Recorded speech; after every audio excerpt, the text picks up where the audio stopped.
Hello friends, स्वागत है आपका आपके चैनल आनंद सिविल प्रिपरेशन में। आज हम लोग एक महत्वपूर्ण टॉपिक उत्सर्जन तंत्र देखने वाले हैं जो आपके एग्जाम के पॉइंट ऑफ व्यू से बहुत इंपॉर्टेंट है। तो चलिए प्रारंभ करते हैं। पहला प्रश्न है कि मानव शरीर का जो मुख्य उत्सर्जी अंग है यह आपका किडनी है। वहीं आपका अगला प्रश्न है कि वृक्क की क्रियात्मक और संरचनात्मक जो इकाई है यह आपका नेफ्रॉन है। वहीं आपका अगला प्रश्न है कि रक्त से यूरिया का पृथक्करण शरीर के किस अंग में होता है, तो वृक्क में होता है। वहीं अगला है कि मूत्र का जो पीला रंग है किस वर्णक की उपस्थिति के कारण होता है, तो ये आपका यूरोक्रोम के कारण होता है। वहीं आपका अगला प्रश्न है कि मनुष्य किस प्रकार का जीव है, तो ये आपका यूरियोटेलिक है। वहीं आपका अगला प्रश्न है कि अमोनिया को यूरिया में बदलने का कार्य शरीर का कौन सा अंग करता है, तो ये आपका लीवर करता है। वहीं आपका अगला प्रश्न है कि वृक्क जो किडनी है के बाहरी भाग को क्या कहते हैं, तो ये आपका कार्टेक्स कहते हैं। वहीं आपका अगला प्रश्न है कि वृक्क के भीतरी भाग को क्या कहा जाता है, तो ये आपका मेडुला कहा जाता है। वही सामान्य मूत्र में जल की मात्रा लगभग 95% होती है। डायलिसिस का जो प्रयोग किया जाता है किस अंग के खराब होने पर किया जाता है, तो ये आपका किडनी के खराब होने पर किया जाता है। वहीं आपका अगला प्रश्न है कि मानव गुर्दे में बनने वाली पथरी मुख्य रूप से किसकी बनी होती है, ये आपका कैल्शियम ऑक्सलेट की बनी होती है। वहीं आपका अगला प्रश्न है कि नेफ्रॉन के किस भाग में रक्त क्षमता है, तो ये आपका ग्लोमेरुलस में नेफ्रॉन के भाग में रक्त क्षमता है। वहीं आपका अगला है कि स्वस्थ मनुष्य प्रतिदिन औसत कितना मूत्र उत्सर्जन करता है, तो ये आपका 1.5 से 2 लीटर तक। वहीं आपका अगला प्रश्न है कि मूत्र की जो प्रकृति होती है ये आपका अम्लीय होती है। वहीं अगला है कि मूत्र का जो पीएच मान सामान्यतः है आपका 6 होता है, 6.0। ये आपका अगला प्रश्न है कि बोमेन कैप्सूल जो होता है शरीर के किस तंत्र का भाग है, तो ये आपका उत्सर्जन तंत्र का भाग है। वहीं आपका अगला प्रश्न है कि पक्षी और सरीसृप मुख्य रूप से किसका उत्सर्जन करता है, तो ये आपका यूरिक अम्ल का उत्सर्जन करता है। वहीं आपका अगला प्रश्न है कि जलीय जीव जैसे मछली हो गया मुख्य रूप से किसका उत्सर्जन करता है, तो ये आपका अमोनिया का उत्सर्जन करता है।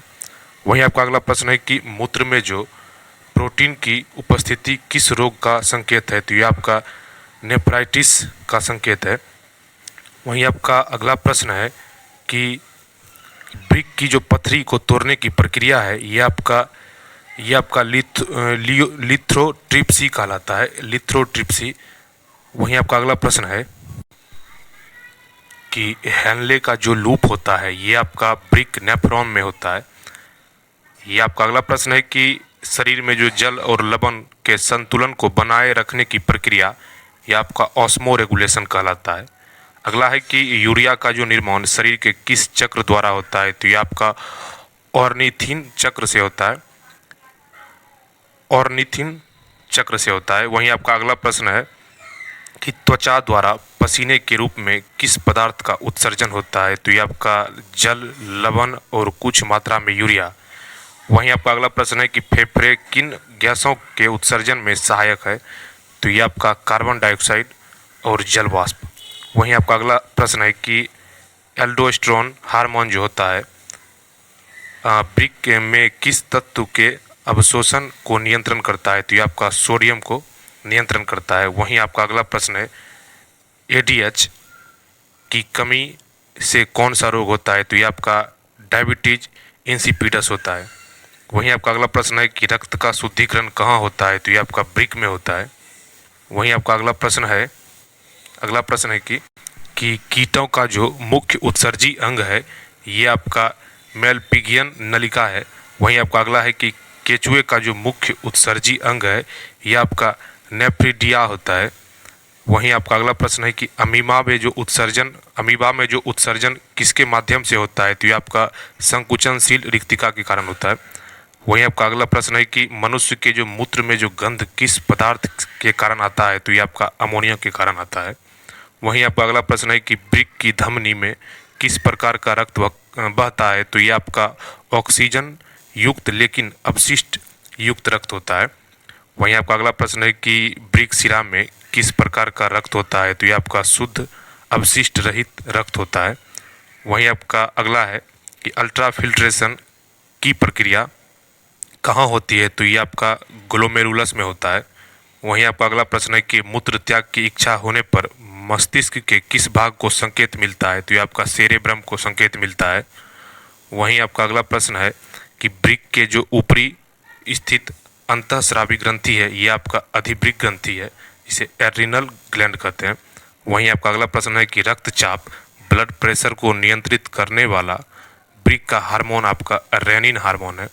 वहीं आपका अगला प्रश्न है एरिथ्रोपोइटिन हार्मोन का जो उत्पादन होता है ये आपका वृक्क में होता है।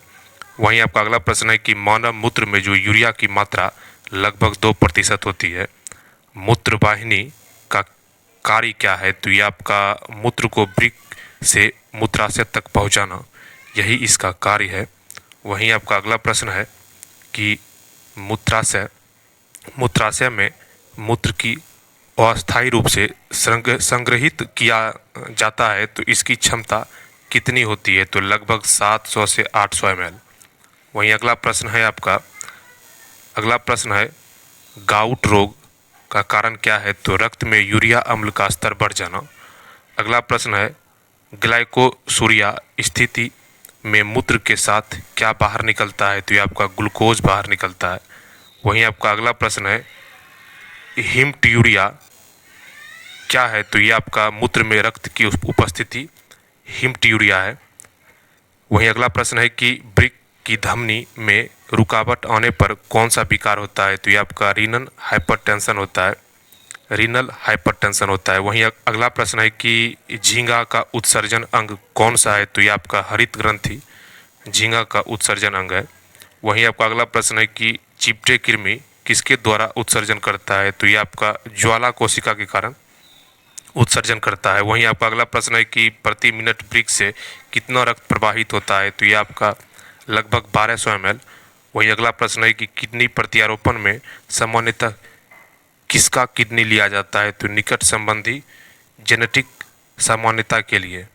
वहीं आपका अगला प्रश्न है कि वृक्क का जो औसत वजन होता है ये आपका 140 से 150 ग्राम तक होता है। वहीं अगला प्रश्न है कि वृक्क के चारों ओर पाए जाने वाली पतली झिल्ली को क्या कहते हैं? तो ये आपका पेटिटोनियम कहा जाता है। वहीं अगला प्रश्न है कि उत्सर्जन तंत्र का वह अंग जो केवल पुरुष में पाया जाता है और मूत्र मार्ग के घेरे रहता है, तो ये आपका पोस्टेट ग्रंथि होता है। वहीं अगला प्रश्न है कि वृक्क नलिका में जल के पुनरावशोषण को कौन सा हार्मोन बढ़ाता है? तो ये आपका वैसोप्रेसिन बढ़ाता है। वहीं अगला प्रश्न है कि कीटों का जो मुख्य उत्सर्जी पदार्थ है ये आपका यूरिक एसिड है। वहीं आपका अगला प्रश्न है कि कीटोन की उपस्थिति मूत्र में किस स्थिति को दर्शाती है? तो ये आपका मधुमेह या भूखमरी को दर्शाता है। वहीं आपका अगला प्रश्न है कि उत्सर्जन की जो इकाई नेफ्रॉन की खोज किसने की थी? तो ये आपका विलियम वोमैन ने किया था। वहीं अगला प्रश्न है कि स्तनधारियों में मुख्य रूप से यूरिया का निर्माण कहाँ होता है? तो ये आपका यकृत कोशिकाओं में होता है। वहीं अगला प्रश्न है कि वृक्क के किस भाग में हेनले लूप सबसे अधिक सक्रिय होता है? तो ये आपका मेडुला में सबसे अधिक होता है। वहीं आपका अगला प्रश्न है कि मूत्र का जो विशिष्ट गुरुत्व कितना होता है? तो ये आपका 1.010 से लेकर 1.025 होता है। वहीं अगला प्रश्न है कि मूत्र में गंध के लिए उत्तरदायी यूरिनोड का निर्माण किससे होता है? तो ये आपका यूरिया के अपघटन से होता है। वहीं अगला प्रश्न है कि मनुष्य के दाएं वृक्क अब बाएं की तुलना में थोड़ा नीचे क्यों होता है? तो ये आपका लीवर की उपस्थिति के कारण होता है। वहीं आपका अगला प्रश्न है कि रक्त में यूरिया की मात्रा बढ़ जाने को क्या कहते हैं? तो ये आपका यूरेमिया कहते हैं। वहीं अगला प्रश्न है कि मूत्र में आरबीसी का आ जाना क्या कहलाता है? तो हीमेटूरिया कहलाता है। वहीं अगला प्रश्न है कि वृक्क द्वारा रक्त में प्रतिदिन कितने लीटर तरल को छान जाता है? तो ये आपका 180 लीटर तक छान सकता है। तो वहीं अगला प्रश्न है कि पेरिटोनियल डायलिसिस शरीर के किस हिस्से में किया जाता है तो ये आपका पेट में किया जाता है। वहीं अगला प्रश्न है कि वृक्क धमनियों में रक्त का दबाव सामान्य धमनियों की तुलना में कैसा होता है, तो अधिक होता है। वहीं अगला प्रश्न है कि मूत्र मार्ग की जो लंबाई है पुरुष में महिलाओं की तुलना में कैसी होती है, तो अधिक लंबी होती है। वहीं अगला प्रश्न है कि शरीर में नाइट्रोजन युक्त अवशिष्ट को बाहर निकालने की प्रक्रिया क्या कहलाती है, तो ये आपका उत्सर्जन कहलाती है। वहीं अगला प्रश्न है कि वृक्क की विफलता किडनी फेल्योर का सबसे सामान्य कारण क्या है, तो ये आपका उच्च रक्तचाप और मधुमेह के कारण।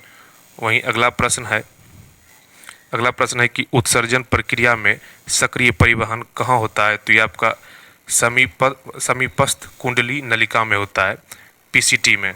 वहीं अगला प्रश्न है कि मूत्र के साथ एल्बुमिन का निकलना किस अंग की खराबी दर्शाता है, तो ये आपका किडनी की खराबी दर्शाता है। वहीं अगला प्रश्न है यूरिकोटेलिक जंतुओं का उदाहरण है छिपकली, सांप, पक्षी।